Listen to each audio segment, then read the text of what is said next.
माँ गुस्से में वहाँ से चली जाती है। मैं जितने भी काम कर लूँ मगर मेरे हर काम में इन्हें कमी नजर आती है। मेरी तो किसी को कोई कदर नहीं है।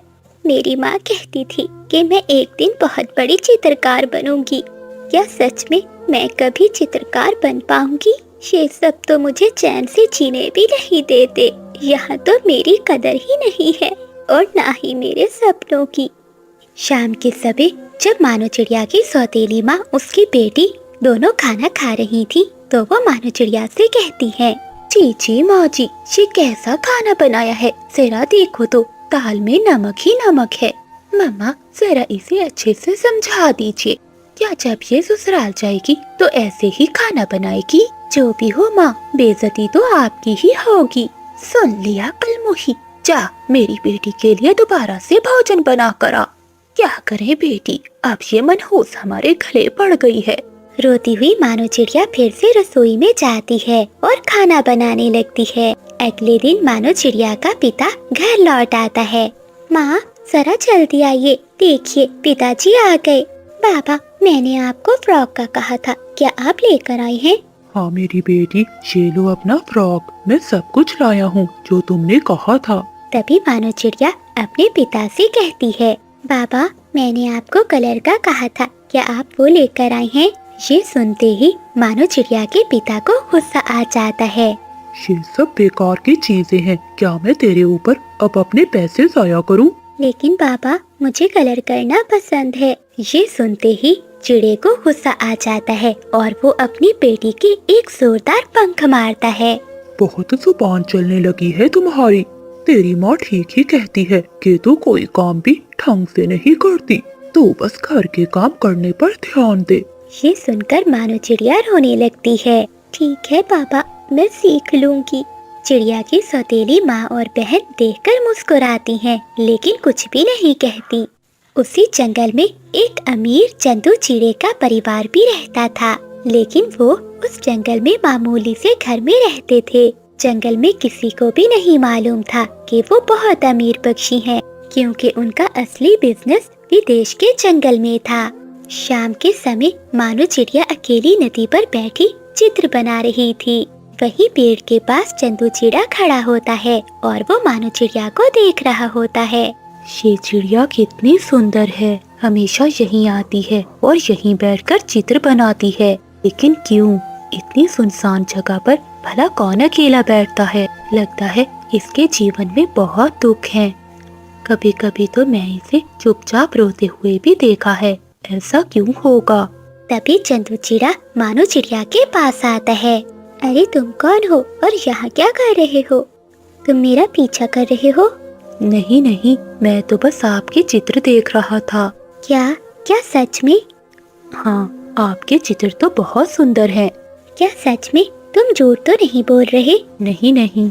फिर मानो चिड़िया कर देती, यहाँ पर इस बेकार नौकरानी चिड़िया को भेजने की क्या जरूरत थी? बेटी अब क्या कर सकते हैं, तुम्हारी किस्मत। मीना बेटी, मैं काम पर जा रही हूँ। मम्मा इतनी भी क्या जल्दी है, सुबह सुबह खाली पेट जाएंगी क्या?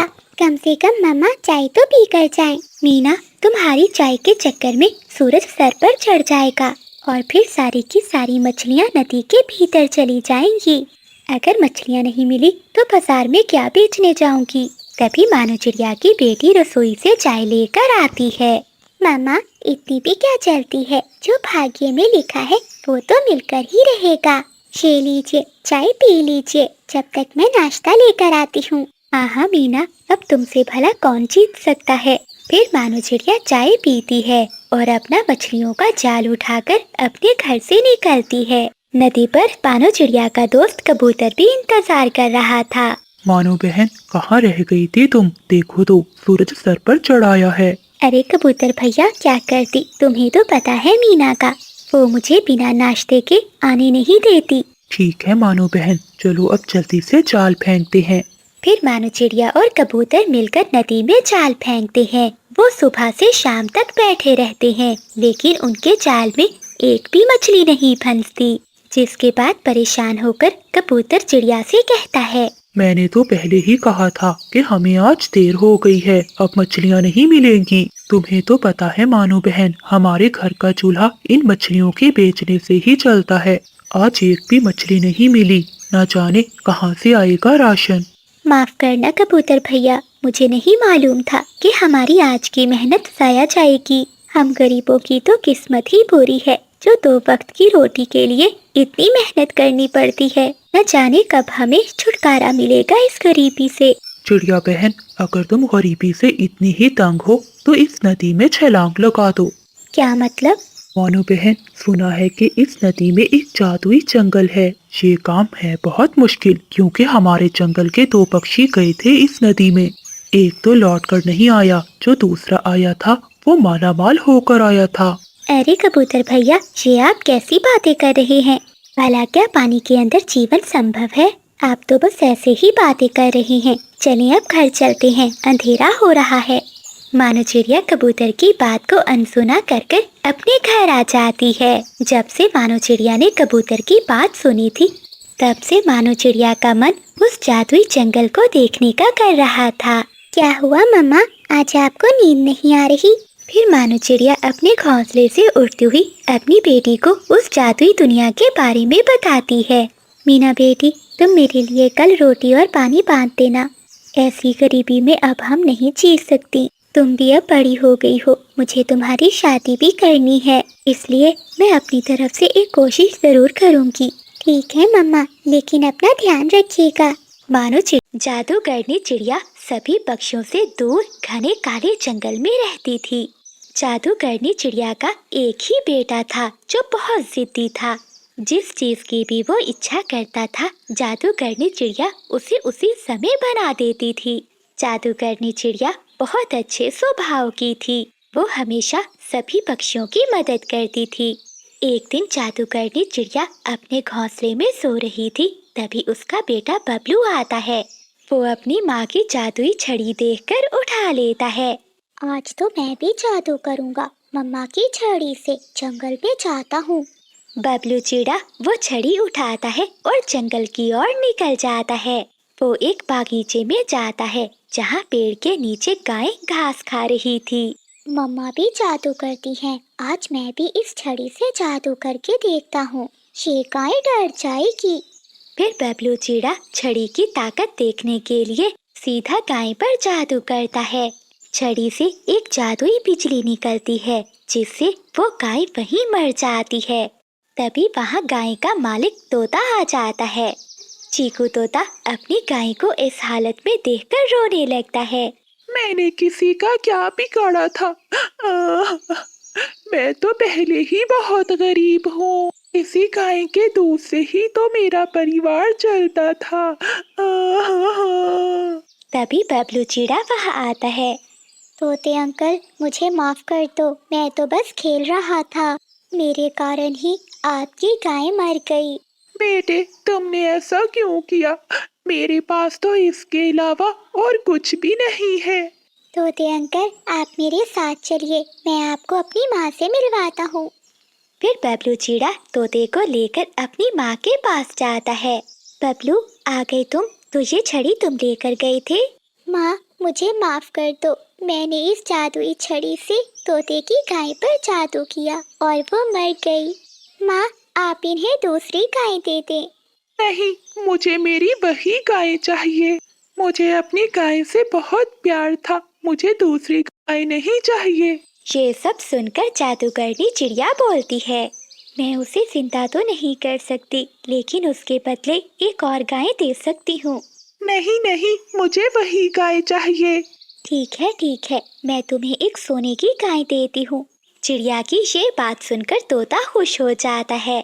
ठीक है चिड़िया, मैं वो गाय ले लेता हूँ। फिर चिड़िया जादू करती है और वहाँ एक सोने की गाय आ जाती है। तोता बहुत खुश हो जाता है और वो उस गाय को लेकर अपने घर चला जाता है। वो गाय भी दूसरी गाय की तरह घास ही खाती थी। जंगल के सभी पक्षी तोते की गाय को देख देख कर जाते हैं। पड़ोसन कव्वे तो उस गाय को देखकर चल रहे थे। बादल जी, लगता है इस मोटी चोंच वाले ने गाय पर सोने का रंग करवाया है। नहीं नहीं बिजली, मुझे तो लगता है ये सच में सोने की गाय है। पति जी, कैसी सोने की गाय जो घास खाती है? लगता है ये तोता सभी पक्षियों को उल्लू बना रहा है। शाम हो जाती है। तोता अपनी गाय का दूध निकालता है। जब तोते के पड़ोसी कौवे ये देखते हैं तो वो कहते हैं, बादल जी, ये कोई सोने की गाय नहीं, देखो इसका दूध भी सफेद है। तोता वो दूध की बाल्टी उठाकर अपने घर में जाकर रख देता है। दूध रखकर वो काम करने चला जाता है। थोड़ी देर बाद जब तोता आकर देखता है तो वो दूध सोने में बदल चुका था। अरे वाह, मेरी गाय तो सोने का दूध देती है। इस गाय की तो अब अच्छे से रक्षा करनी होगी। फिर गाय गोबर करती है, जिसे देखकर पड़ोसी कौवे कहते हैं, देखो ना बिजली, ये तो दूसरी गाय की तरह गोबर भी करती है। ये मोटी चोंच वाला सबको पागल बना रहा है।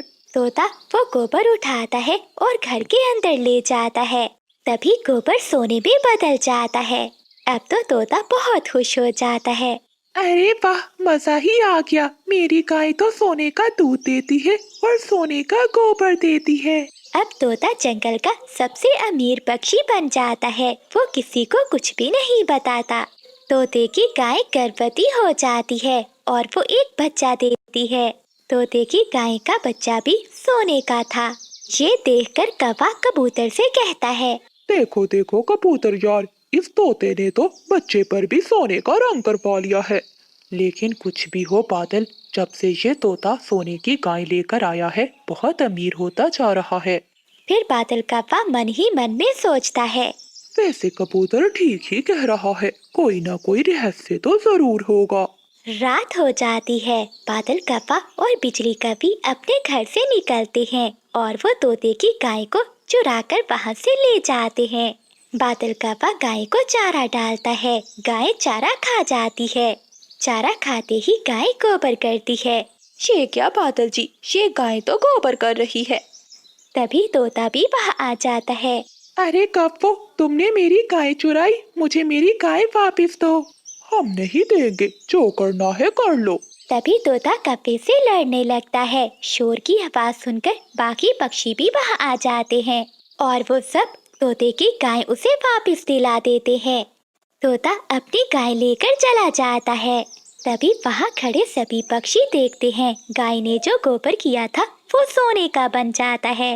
ये देखकर सभी पक्षी बहुत हैरान होते हैं।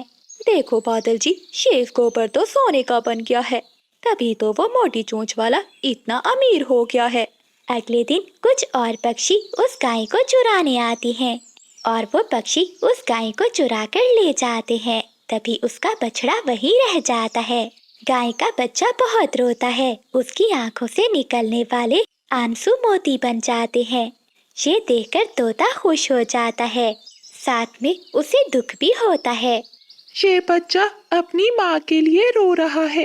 ये बेचारा अपनी माँ के लिए तरस रहा है। फिर तोता पूरे जंगल में बछड़े की माँ को ढूंढने निकलता है, लेकिन उसे गाय कहीं भी नहीं मिलती। तभी गाय का बच्चा खुद चलने लगता है। तोता भी उसके पीछे पीछे उड़ता है। वो बच्चा उस जगह पहुंच जाता है जहां उसकी माँ थी। अब तोता गाय और उसके बच्चे को लेकर जादूगरनी चिड़िया के पास जाता है। चिड़िया, मैं इस गाय और बच्चे को पाल तो लूंगा, लेकिन जंगल के पक्षी इसे चुरा लेते हैं, जो मुझे जरा भी अच्छा नहीं लगता। मैं चाहता हूँ कि ये बच्चा और गाय आप रख लीजिए। मुझे जो चाहिए था वो मुझे मिल गया। मैं दूसरी गाय खरीद लूंगा, लेकिन मैं एक बच्चे को उसकी माँ से अलग नहीं कर सकता। तोते, तुम बहुत अच्छे पक्षी हो, तुम में जरा भी लालच नहीं है। मुझे लगा तुम लालची हो और इसे कभी वापस नहीं करोगे। ठीक कहा जादूगरनी, मैं लालची तो था, लेकिन अब मैं सब समझ गया हूँ। धन ही सब कुछ नहीं होता। मैं इस बच्चे को अपनी माँ से दूर नहीं कर सकता। ठीक है तोते, अगर तुम्हें कभी किसी चीज की जरूरत हो तो मेरे पास चले आना, मैं तुम्हें सब दूंगी। मुझे तुम्हारी अच्छाई बहुत पसंद आई। ऐसे तोता बहुत अमीर हो जाता है और उसे कभी किसी चीज की कमी महसूस ही नहीं होती। एक जंगल में बादल और भूरे नाम के दो कौवे रहते थे। दोनों में हर रोज झगड़ा हुआ करता था कि आखिर माँ किसके पास रहेगी। दोनों कौवे ये फैसला करते हैं कि वो अपनी माँ को घर से निकाल देंगे। ये सुनकर तो बूढ़ी कपी के पैरों तले जमीन निकल जाती है।